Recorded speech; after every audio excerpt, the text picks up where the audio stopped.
Esta noche en Desde las Cámaras hablaremos con la diputada federal de Morena, Gabriela Jiménez, sobre el proceso de la reforma del Poder Judicial, así como la agenda legislativa que van a impulsar. También todo lo sucedido durante el proceso de discusión de la reforma del Poder Judicial en el Senado de la República. Y además hablaremos sobre la importancia de fortalecer la certidumbre económica y el Estado de Derecho para garantizar la inversión privada.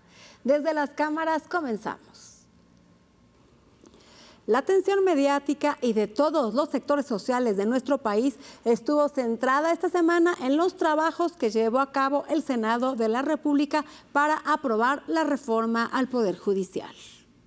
Y es que su discusión y aprobación se realizó en 2 sesiones que dieron inicio el martes por la mañana y se prolongaron hasta la madrugada del miércoles en la sede alterna de Jicotencatl debido a la irrupción inédita de manifestantes a la sede de Insurgentes y Reforma.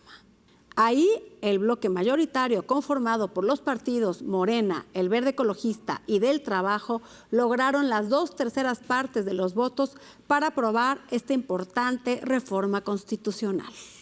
Tras lo visto, confiemos que el diálogo y la construcción de consensos entre los integrantes del Congreso de la Unión se fortalezcan a lo largo de la presente legislatura que apenas inicia. Desde esta tribuna mantendremos bajo la lupa todos los esfuerzos en este sentido. ¿Qué sucedió en el Congreso de la Unión esta semana? Veamos lo que nos preparó nuestra compañera Claudia Ivette García. En medio de intensas protestas y reclamos de la oposición, se aprobó la reforma al Poder Judicial. La sesión matutina inició el martes para dar trámite a la primera lectura. En el Senado de la República, destacaba la ausencia de 2 legisladores, Daniel Barreda de Movimiento Ciudadano y Miguel Ángel Yunes Márquez del Partido Acción Nacional. Tras el trámite de primera lectura, se inició una segunda sesión que inició con acusaciones. Están presionando a los legisladores. Es evidente, es claro, es burdo que el senador Miguel Ángel Yunes Márquez no se presentó a esta Cámara de Senadores a sesionar por las enormes presiones que ha tenido su familia. El senador Marco Cortés hizo un llamado desde la tribuna. A Miguel Márquez le hago el llamado de corregir. Todavía está a tiempo porque todavía no se vota. Quien se hizo presente en el Pleno del Senado fue el suplente del senador Miguel Ángel Yunes Márquez, es decir, su padre, Miguel Ángel Yunes Linares. Lamento este nivel de debate. Vengo a representar temporalmente a Miguel Ángel Yunes Márquez. Miguel Ángel ha solicitado esta mañana licencia a la Cámara por razones de salud. No hemos negociado absolutamente nada, pero nadie nos va a obligar a votar en favor o en contra de una ley, salvo que nosotros, en nuestra convicción, tengamos la certeza. El debate legislativo, sin embargo, se vio interrumpido por un grupo de manifestantes, entre ellos trabajadores del Poder Judicial que ingresaron al Pleno de la Cámara Alta. Por lo anterior, los legisladores se trasladaron a una sede alterna, la antigua sede del Senado, la Casona de Jicotencatl. Se presentó un intento de golpe que buscaba generar un vacío en el ejercicio del poder legislativo. Fue en la Casona de Jicotencatl donde el senador Miguel Ángel Yunes Márquez fijó su postura. En la decisión más difícil de mi vida, he determinado dar mi voto a favor del dictamen para crear un nuevo modelo de impartición de justicia. Después de una sesión maratónica de más de 16 horas, cambio de sede y la presentación de más de 60 reservas que finalmente fueron rechazadas, la culminación del debate se intensificó. Sería muy positivo que se bajara todo mundo para que nos dejaran trabajar. Finalmente, la reforma al Poder Judicial fue aprobada con 86 votos a favor y 41 en contra. Desde las cámaras, Claudia Ivette García. ¿Cómo se desarrolló la discusión de la reforma al Poder Judicial en el Senado de la República? El comentario nos lo presenta nuestro compañero Víctor Sánchez Baños. Me encuentro en el Senado de la República. Es 9/11, 11 de septiembre, unas horas después de la aprobación por mayoría calificada de la llamada reforma judicial. Las batallas que se vieron en el Congreso dejaron heridos entre los que estaban en favor y los que se la jugaron en contra de la propuesta del presidente López Obrador. El voto 86 que dio el panista Miguel Ángel Yunes aseguró el paso a la historia de esta propuesta presidencial, que muchos mexicanos están en contra de ella, aunque también hay otros que están en favor. Las trincheras estaban abiertas. En los partidos políticos de oposición se vieron personajes como Marco Cortés del PAN, que peleaba con quien le dio la espalda, a pesar de que le dio el feudo del puerto de Veracruz y Boca del Río, así como fuero para evadir la justicia e investigaciones penales por abusos de autoridad. Así, Yunes se convirtió en el tan ansiado voto para darle la mayoría calificada a Morena. Agentes federales, por otra parte, y de Campeche, detuvieron al padre del senador Daniel Barrera desde la madrugada del martes. También retuvieron al mismo legislador hasta el momento exacto, coincidentalmente, de la votación en la casona de Jicotencle. En la trinchera del PRI se apreció un recio control de la bancada del campechano Alejandro Moreno Alito. Esta legislatura tiene a buenos oradores en oposición y buenos defensores del oficialismo. Por eso se prolongó tanto tiempo esta sesión. Veremos luchas perdidas de los opositores, ya que no tienen mayoría simple y serán avasallados por la planadora de Morena, encabezada por su líder Linda Adán López. Pero vayamos al fondo. Esta controvertida reforma constitucional, la cual simbra la estructura de jueces, magistrados y ministros a nivel federal y estatal, se basa en 3 columnas. 1. La elección de estos funcionarios mediante el voto en las urnas. Esto queda totalmente cuestionado por especialistas en la materia, y la experiencia en países donde se tiene este sistema ya ha demostrado su fracaso por la intromisión de partidos políticos, los líderes gubernamentales y, en algunos países, con el poder fáctico del crimen organizado. 2. La creación de un tribunal que sustituya el Consejo de la Judicatura, a fin de juzgar violaciones de los funcionarios judiciales. Esto implica riesgos, ya que ante una decisión judicial importante que no le gusta a los gobernantes, los jueces podrán ser encarcelados, ya que no son juzgados por sus pares. 3. Se trata de una reforma que va contra la actual estructura de la Suprema Corte de Justicia de la Nación y no cambia para nada la estructura de mayor corrupción en la cadena judicial, que va desde las policías, los agentes del Ministerio Público, los jueces, hasta el sistema penitenciario. Desde la actual administración no hubo ningún cambio, ni se democratizó, ni mucho menos se eliminó la corrupción. Los delincuentes aprovechan debilidad de las averiguaciones previas y de los beneficios que da el dinero en las prisiones. Sí, en esta necesaria reforma integral del Poder Judicial se necesita la aplicación estricta de la justicia. Sí, es necesario que se abarquen desde los ataques a la sociedad en los transportes, a la propiedad y los asesinatos de hombres y mujeres y niños. Sí, es necesario que se respete la ley y esta no sea usada desde los altos niveles con influencia política. Sí, es necesario que haya un abogado de oficio capaz, con salario digno para defender a los más pobres y sobre todo en todas las materias. Pero lo más importante es acabar con la impunidad. ¿Cuál es la importancia de fortalecer la certidumbre económica y el Estado de Derecho para garantizar la inversión privada? Nos lo explica Alicia Salgado. Muchísimas gracias, Adriana. Es obvio que tendremos que seguir hablando del gran desafío que tiene particularmente el Congreso de la Unión y ahora la Cámara de Senadores, que ha tomado la decisión de legislar prácticamente sin cambios la minuta que ha procedido de la Cámara de Diputados en materia de sistema judicial. La reforma del sistema judicial ha avanzado sin escuchar prácticamente a la oposición y el gran desafío es de otra naturaleza. Para el gobierno saliente tal vez no, para la Cámara que está legislando sí, para la nueva administración también, porque así como está hoy, da la percepción de inseguridad jurídica ante la posibilidad de que estos cambios no fueron jamás consensados y hacia adelante simplemente se pregunta a uno si los nombramientos de los jueces, de los magistrados, de los ministros, y me voy de abajo hacia arriba, hechos por elección, parten de una designación que tiene de antemano 3 votos del Ejecutivo, 3 votos del Legislativo y tendría 3 votos del Judicial, un judicial mermado que va a ser sustituido. En consecuencia, es algo que muestra el tamaño del desequilibrio, porque con el 75% de los votos constituidos entre el Legislativo y el Judicial, ¿usted cree que pueda ser nombrado alguien de carácter independiente por sus méritos académicos? Esto es lo que se plantea particularmente en el sector privado y en diferentes foros nacionales e internacionales. No ha habido asociación de empresarios que tenga inversión en México, nacionales o extranjeros, especializados o no, que no haya expresado sus dudas y su temor de que el andamiaje jurídico se vea comprometido con esta reforma. Un andamiaje jurídico que haga respetar y prevalecer contratos signados entre particulares, que también haga prevalecer y firmar los compromisos contraídos en diferentes, no nada más en el Tratado de Libre Comercio, sino en diferentes tratados alrededor del mundo.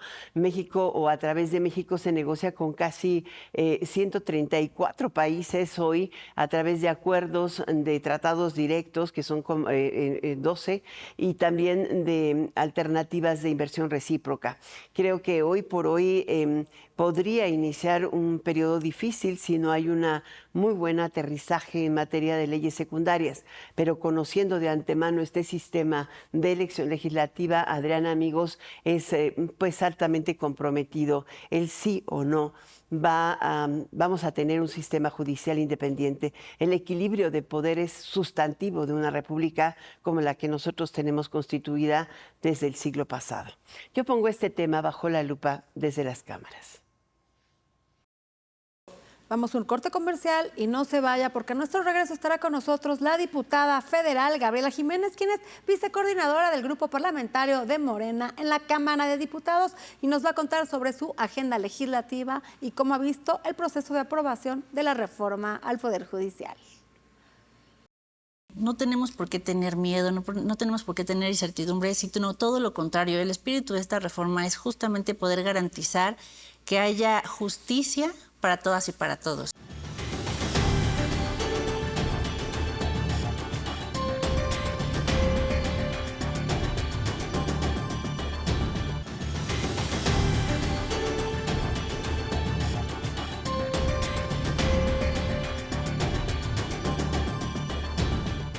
Gracias por continuar con nosotros. Es momento de ver qué nos preparó Virulo para esta semana.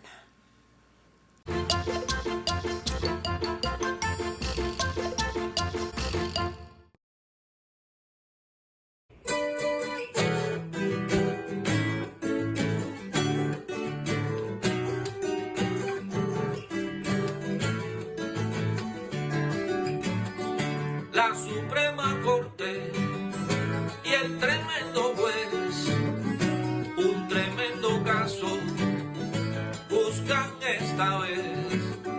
La Suprema Corte y el tremendo juez, un tremendo caso buscan esta vez. Y por más que opinen, será en esta audiencia donde tres patines dicten su sentencia. Y por más que opinen, será en esta audiencia donde tres patines dicten su sentencia.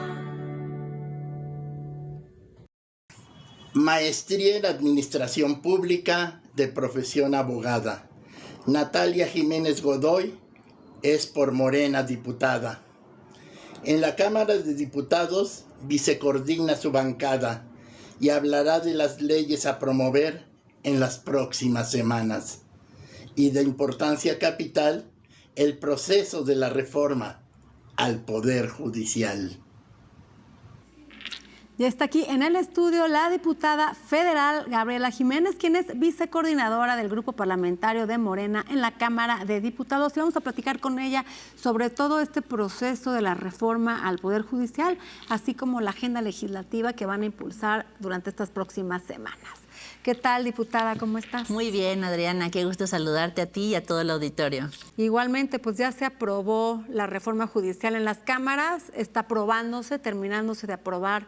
Se necesitan 17 estados para que ya se pueda promulgar y se espera se apruebe y se promulgue antes de que termine el sexenio de Andrés Manuel López Obrador. Sí, claro, ya se aprobó Cámara de Diputados Federal, en el Senado, el día de hoy ya se aprobó, en Oaxaca, Tabasco, Veracruz, Baja California, Quintana Roo, y está agendada para estarse aprobando en los estados, en los congresos locales durante esta semana.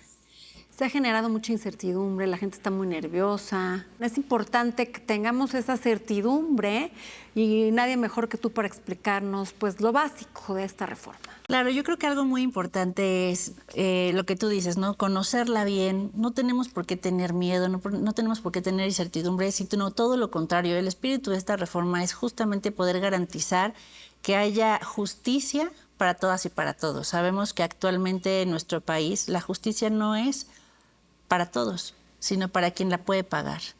Sabemos que tenemos mucha corrupción en el Poder Judicial, que tal vez eso no se hablaba antes, pero que es un hecho. Y que podemos ver jueces liberando narcotraficantes, podemos ver jueces liberando violadores, pederastas, y sin embargo tenemos gente que tal vez es inocente, que lleva más de 10 años en la cárcel esperando una sentencia. Por eso es que se debe de hacer esta reforma al Poder Judicial. ¿Qué se busca así a grandes rasgos básicamente? Pues en primer lugar, poner tiempos máximos, plazos para recibir una sentencia, para que no pasen estas cosas. Después, también, pues obviamente que podamos tener un órgano de supervisión o de control para jueces, ministros y magistrados, que funcione para que si un juez o un magistrado actúa con corrupción, da una sentencia que todos podamos ver claramente que seguramente fue... Como ha sucedido toda la vida en este país. Como ha sucedido, pues pueda ser destituido de su cargo inmediatamente. También algo que ha generado mucha polémica, pues es el tema de que sean votados los jueces, los ministros y los magistrados. Nosotros creemos que es muy positivo. ¿Por qué? Porque cuando una persona en su trabajo es vista ante la opinión pública, pues cuida más su actuar. Y si un juez quiere ser elegido, pues ¿qué va a tener que exponer? Pues el sentido de sus sentencias. Y si ese juez ha liberado narcotraficantes, si ese juez ha liberado violadores, pues yo dudo mucho que la ciudadanía quiera votar por él. Entonces, es como poner un candado. ¿Va a eliminar la corrupción? No, tal vez no. Van a ser las mismas personas. Pero se va a acotar. Pero sí se va a acotar. Se habla mucho de que pudiera ser una tómbola y que pudieran poner a candidatos que no tienen las facultades, ni los estudios, ni los conocimientos para el cargo. Se ha hablado mucho de eso, pero la verdad es que es falso. Por supuesto que se busca... Tendrán que ser abogados, mínimo. Se busca que tengan experiencia, que sean abogados. Hay una serie de requisitos para poder participar, pero además todos los que actualmente son jueces o magistrados o ministros pueden participar, ¿no? Lo único que hay que hacer es ser elegidos por la gente, que también les va a dar certeza laboral. Porque actualmente, por ejemplo, un juez de distrito pues puede estar en su jurisdicción y de pronto lo mandan a otro estado, de la nada. Sin embargo, si este juez es votado en una... Se queda ahí, se profesionaliza en su estado. Tiene que quedarse ahí y también le va a dar certidumbre laboral. Otra cosa que se ha dicho es el tema de los derechos laborales de los trabajadores y trabajadoras en el Poder Judicial, el cual se ha aclarado muchísimas veces que no se les va a afectar. Nosotros, sobre todo en Morena, que trabajamos para apoyar a los pobres, a los que menos tienen. Bueno, además es ilegal bajar los sueldos. Como porque fuéramos a afectarlos, todo lo contrario, ¿no? Ellos no van a ser tocados, se van a respetar todos sus derechos laborales, pero ¿qué es lo único que queremos? Justamente que todos los cargos pues puedan ser electos. Gaby, el tema en la consejería, en el Consejo de la Judicatura se manejan licitaciones multimillonarias que muchas veces han sido opacas. Es correcto. Y yo les voy a decir, en casi 100 años, el Poder Judicial ha sido prácticamente intocable. No se ha tocado. Y por eso es que vemos que pasan y pasan y pasan los sexenios y nuestra justicia sigue igual. Y yo creo que todos los que nos ven van a coincidir en que no confiamos en nuestro Poder Judicial. Obviamente hay honrosas excepciones, como en todo, ¿verdad? No podemos generalizar, pero sí urge que se pueda reformar y transformar y sobre todo mejorar. No existe la perfección, seguramente ya durante el proceso pues iremos viendo, ajustando y mejorando cosas, pero de que es urgente que se cambie, eso es. Hay una batería de iniciativas que presentó Andrés Manuel López Obrador que se tienen que aprobar antes de que termine su mandato. ¿Cuáles serían? Bueno, ahorita próximamente vamos a estar discutiendo la reforma de pueblos indígenas, pueblos originarios y afromexicanos. Esta semana, la que sigue, nos va a tocar discutir la Guardia Nacional. Vamos a tener también muchas prioridades, como por ejemplo el tema de la no reelección, la ley del agresor sale de casa. No reelección presidencial. No reelección para cargos de elección popular, ¿no? Diputados federales, presidentes municipales. Van a eliminar la reelección. Ya no va a haber reelección, ¿no? A partir del 2030. También, algo importante que a mí me gusta muchísimo es la ley El agresor sale de casa, que aquí en la Ciudad de México, pues la doctora Claudia Sheinbaum la implementó, que es que cuando una mujer sufre violencia, en lugar de que tengan que ser la mujer con los hijos los que se vayan a un albergue, pues sea el agresor el que salga de la casa. Entonces lo vamos a hacer a nivel nacional. También, por ejemplo, la beca universal para niñas y para niños, que también nació aquí en la Ciudad de México con Claudia Sheinbaum, la vamos a hacer a nivel nacional. ¿Por qué es importante la beca universal para niñas y niños? Hay personas que cuestionan el tema de los programas sociales. Sin embargo, para mí es muy importante esta beca porque hay muchísimos jóvenes y muchísimas niñas y niños que abandonan los estudios por falta de recursos. Hay muchísimos niños que no pueden lograr a su máxima capacidad académica porque no han desayunado, no han comido, porque no han ido a la escuela, porque no tienen cómo llegar a su escuela, no tienen dinero para el pasaje. Y tienen que ir a trabajar. Entonces, el darles esta beca a los niños va a garantizar que al menos no abandonen sus estudios, ¿no? Que también va a ser para nosotros algo muy importante. Otra de las reformas es apoyar a las personas jornaleras y agrícolas para que puedan tener acceso a seguridad social. También vamos a revisar la Ley General de Aguas para poder garantizar pues, el derecho humano al agua. Claudia Sheinbaum tiene una propuesta para invertir muchísimo en infraestructura hidráulica en todo el país. Así que también va a ser algo una reforma importante. Elevar a rango constitucional, por ejemplo, la igualdad sustantiva, que también estará pendiente. Ya se anunció por parte de nuestra presidenta electa la creación de la nueva Secretaría de la Mujer, que pues nos debe dar mucho gusto a todas las mujeres, que va a ser ya una secretaría, va a ser mucha prioridad, entonces se va a tener que hacer una reforma para su creación, pero también para darle presupuesto. Esa reforma es en la ley orgánica. Exacto, ¿no? Otra importante es modernizar la estructura de la Administración Pública Federal a través de, para eficientarlos. Se va a crear esta agencia digital para que todos los trámites puedan ser más rápidos, accesibles, que ya no haya tanta tramitología y también evitar la corrupción por medio de una plataforma digital donde se puedan hacer todos los servicios, todos los programas, todo lo que queramos hacer del gobierno federal, que va a ser digital. También, bueno, en medio de estas discusiones y en su caso aprobación de toda esta batería de iniciativas, está la discusión del paquete económico, que es la ley de ingresos y la ley de egresos de la Federación. ¿Cómo va esa discusión? Tú como diputada impulsadora de las mujeres y que además eres la vicecoordinadora, ¿cuál es tu prioridad dentro de este presupuesto? Pues mira, nosotros tenemos que garantizar, la discusión va a iniciar en octubre, ¿no?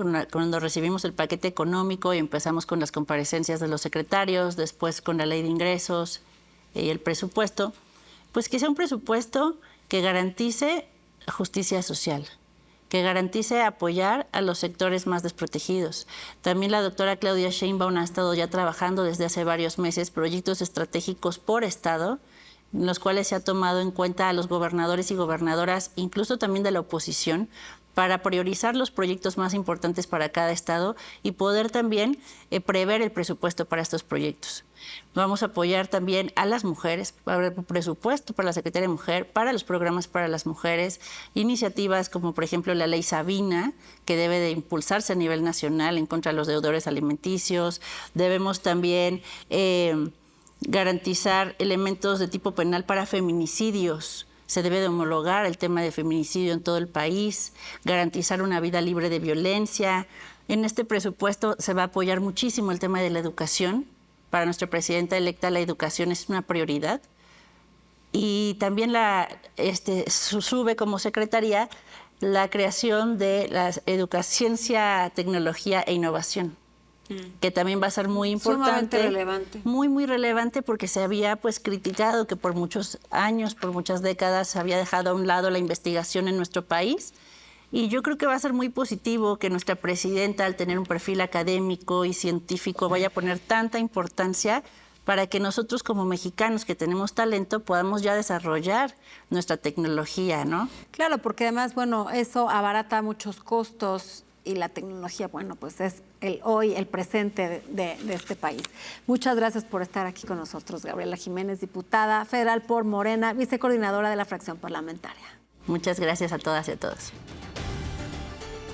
Se nos acabó el tiempo, gracias por estar con nosotros.